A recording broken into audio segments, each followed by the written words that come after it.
Anggota Reskrim Polres Banyuasin mengamankan 4 tersangka kasus judi online di Kabupaten Banyuasin dengan barang bukti 7 unit handphone, 9 SIM card, 13 kertas togel, dan 1 tabungan Bank BRI.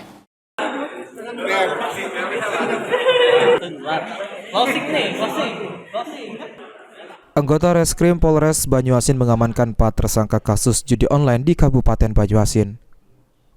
AKBP Ruri Prastowo, Kapolres Banyuasin mengatakan, dari tangan para tersangka disita barang bukti berupa 7 unit handphone, 9 SIM card, 13 kertas togel, dan 1 tabungan Bank BRI.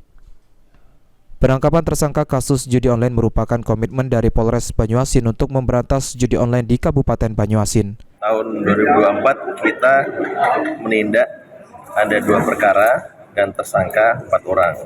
Untuk barang bukti ada 7 unit handphone, kemudian 9 buah SIM card telepon, kemudian 13 lembar potongan kertas bertuliskan angka pesan togel, dan 1 buah buku tabungan Bank BRI, ATM Bank BRI. Ini adalah komitmen daripada Polres Banyuasin untuk memberantas judi online sesuai dengan program daripada Pak Prabowo, Presiden kita, bahwa kita harus terkait judi online ini harus kita berantas seakar-akarnya. Ridho Ilahi, PAL TV.